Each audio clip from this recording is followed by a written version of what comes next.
ஸ்ரீ குருப்யோ நம ஹரி ஓம். ஆன்மீக மித்ரா நேயர்களுக்கு அன்பு வணக்கங்கள். இந்த பகுதியில் ஆ கா மாவை அப்படின்னா என்ன பஞ்சாங்கத்தில் போட்டிருப்பா. ஆ கா மாவை அப்படின்னு போட்டிருப்பா.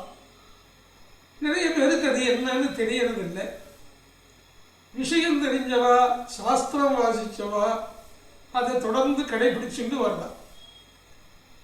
என்னுடைய அபிலாஷை என்னன்னா, எல்லா பொதுமக்களுக்கும் இது போய் சேரணும், எல்லா பக்த ஜனங்களும் இந்த ஆகாமாவை அப்படிங்கிற விரதத்தை பண்ணணும் அப்படிங்கிறது என்னுடைய ஆசை. அதனால இந்த பதிவு ரொம்ப முக்கியம். விடாம தொடர்ந்து கேளுங்க. ஆகாமாவைன்னு சேர்த்து சொல்லக்கூடாது. ஆ கா மா வை பௌர்ணமாஸ்யாம் அப்படிங்கிறது சுத்தம். ஆன்னா ஆஷாடம், கார்னா கார்த்திகை, மான்னா மாகம், வைனா வைசாகம்.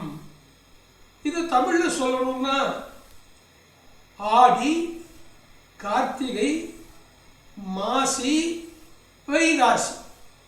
இந்த 4 மாதங்களிலும் வரக்கூடியதாலே பௌர்ணமி ரொம்ப முக்கியம்.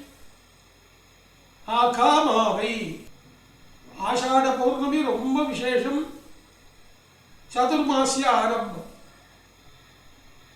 கார்த்திகை பௌர்ணமி, கிருத்திகை தீபம் ரொம்ப விசேஷம். மாசி பௌர்ணமி, மாசி மகம் வந்துடும். வைசாக பௌர்ணமி குரு பூர்ணிமான்னு சொல்லுவார். 12 பௌர்ணமியும் ரொம்ப முக்கியமான பௌர்ணமின்னு வச்சுட்டாலும் இந்த 4 பௌர்ணமி ரொம்ப விசேஷம். இந்த 4 பௌர்ணமியில என்ன பண்ணணும்? அதிகாலையில பண்ண வேண்டிய விரதம் ஒன்று இருக்கு. அதிகாலைன்னா 4:30 to 6 பிரம்ம முகூர்த்தம். சூரியன் உதயமாகிட்டான்னா பிரம்ம முகூர்த்தம் போயிடும்.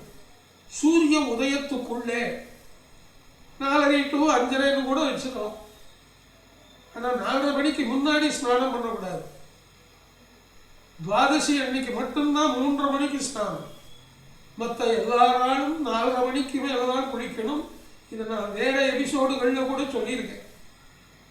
அந்த 4:30 to 6 பிரம்ம முகூர்த்தத்தில் ஆடி பௌர்ணமியிலையோ, கார்த்திகை பௌர்ணமியிலையோ, மாசி பௌர்ணமியிலோ, வைகாசி பௌர்ணமியிலோ 4 பௌர்ணமியும் செஞ்சா ரொம்ப விசேஷம். அது வருஷத்துக்கு ஒரு தடவை ஏதேனும் ஒரு பௌர்ணமியில் நீங்க நதிக்கரைக்கு போகணும். தமிழ்நாடுன்னா காவேரி. நீங்க வெளியூர்ல இருக்கா, உங்க ஊர்ல இருக்கிற நதி, அந்த ஊர்ல இருக்கிற நதி, புனிதமான தீர்த்த குளங்கள், க்ஷேத்திர தீர்த்தங்கள், இவைகளுக்கு சென்று ஸ்நானம் பண்ணணும். ஸ்நானம் பண்ணணும்னா தண்ணி ஊற்றிக்கிறதுன்னு அர்த்தம் இல்லை. அது வீட்டில் செய்யணும். ஓவர் டேங்க் தண்ணியை நாம் ஹீட்டரில் பிடிச்சி அவள் சௌகரியத்துக்கு பண்ணுறோம்னா அதுக்கு பேர் குளியல். இப்போ நான் குளியலை சொல்லலை. உடம்பை ஈரமாக்கி கொண்டு பிறகு கிழக்கு நோக்கி நின்றோ, வடக்கு நோக்கி நின்றோ, நதி வரக்கூடிய திசையை நோக்கி நின்றோ சங்கல்பம் பண்ணும்.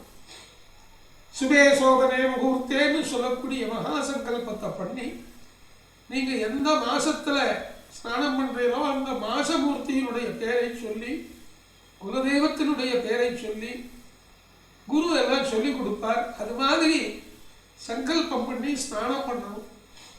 பிறகு கரைக்கு வந்து வேறு வஸ்திரங்கள், துவைத்த உலர்ந்த வஸ்திரங்களை கட்டிண்டு ஜபம் பண்ணணும், தியானம் பண்ணணும். சந்தியாவந்தனம் முதலானவைகள் வச்சிருக்கிறவா அதை பண்ணணும். சில பேர் பூஜை பெட்டியே எங்கே போனாலும் கொடுவே கொண்டு போவான். அங்கேயே உட்காந்து பூஜை பண்ணணும். பக்கத்தில் கோவில் இருந்ததுன்னா கோவிலில் போய் தரிசனம் பண்ணணும். அங்கே நடக்கிறதான தூப தீப நைவேத்திய ஆராதனைகளை பார்த்துட்டு பிரசாத ஸ்வீகாரம் பண்ணி அந்த கோவில் மண்டபத்தில் உட்கார்ந்து தியானம் பண்ணணும். இந்த ஆகாமாவை அப்படின்னு சொல்லக்கூடிய 4 மாசத்துல பௌர்ணமி திதியில ஒரு தீர்த்தத்தில் ஸ்நானம் பண்ணி உங்களுக்கு தெரிஞ்ச மாதிரி பூஜை புரஸ்காரங்கள் எல்லாம் பண்ணி, குறிப்பா தியானம் ரொம்ப முக்கியம். தபஸ் பண்ணணும்.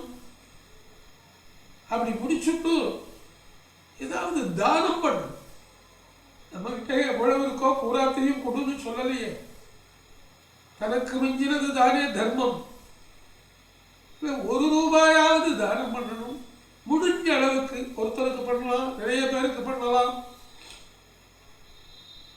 தானம் பண்ணணும். பிக்ஷை இடுறதுன்னு அர்த்தம் இல்லை, தானம் பண்ணணும்.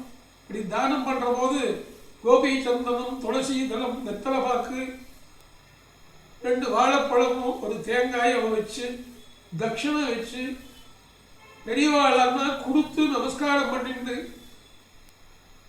வஸ்திர தானம் பண்ணலாம், அன்னதானம் பண்ணலாம், சொர்ணதானம் கூட பண்ணலாம். ரொம்ப விசேஷம். இந்த 4 பௌர்ணமியில அதிகாலையிலே பிரம்ம முகூர்த்தத்தில் நீங்க பண்ணக்கூடியதான இந்த ஸ்நானம், மங்கள ஸ்நானம், தீர்த்த ஸ்நானம் உங்களுக்கு ரொம்ப விசேஷத்தையும் பெரிய பலனையும் கொடுக்கக்கூடும். சொல்லணுமா? பக்தி முக்கியம் இல்லையா? பக்தியில சரணாகதி முக்கியம் இல்லையா? முழுமையான ஈடுபாடு, total involvement and total surrender. அந்த மாதிரி பண்ணி இந்த ஆகா மாவையில நீங்க பௌர்ணமியில ஸ்நானம் பண்ணி பிரம்ம முகூர்த்தத்தில் உங்களுடைய ஜபயஜ்யங்களை பண்ணினே. ஆனால் கண்டிப்பா உங்க குடும்பம் சௌக்கியமா இருக்கும், குடும்பம் ஸ்நேகமா இருக்கும், எல்லாரும் ஒற்றுமையா இருப்பா, எல்லோருக்கும் நோய் நீங்கி மனமகிழ்ச்சியோடு லக்ஷ்மி கடாட்சம் நிறைய பெருகும். அது ஜனங்களுக்கு ரொம்ப தேவை இல்லையா? அருளில்லார்க்கு அவ்வுலகில்லை, பொருளில்லார்க்கு இவ்வுலகு இல்லை. இந்த உலகத்துல வசிக்கணும்னா கொஞ்சம் பொருள் தேவைப்படுறது. உழைச்சுதான் அதை அடைய முடியும். உழைச்சு அடைஞ்சாலும் அது நிக்கணும் இல்லையா? ஜல்லடையில தண்ணி ஊத்தினா போயின மாதிரி வரவெல்லாம் செலவாயிட்டா என்ன பண்றது? வரவு வந்தா கொஞ்சமா செலவாகணும், கொஞ்சம் மீதி பண்ணணும். அந்த மீதி பண்ணதை 6 பாகமா பண்ணி என்னென்ன பண்ணணும்னு தர்மசாஸ்திரத்தில் இருக்கு. எப்பவுமே பிரியமா பேசுங்க. பிரியம் ப்ரூயாத் சத்தியம் ப்ரூயாத்ங்கிறார் மனுஸ்மிருதியில மனு. பிறகு சொல்றார் ந அப்ரியம் ப்ரூயாத். நீ சத்தியமே பேசினாலும் உண்மையே பேசினாலும் மற்றவங்களுக்கு பிடிக்காததை பேசாதே. No comments please. ஹிதமா பேசுங்க. அதே மாதிரிதான் ஐப்பசி மாசம் துலா ஸ்நானம் ரொம்ப விசேஷம். ஐப்பசி மாசம் 30-31 நாள்ல ஏதாவது ஒரு நாள்ல காவேரி நதிக்கு போய் துலா ஸ்நானம் பண்ணணும். ரொம்ப விசேஷம். சர்வம் ஸ்ரீ கிருஷ்ணார்ப்பணமஸ்து. ஹரி ஓம். ஸ்நானம்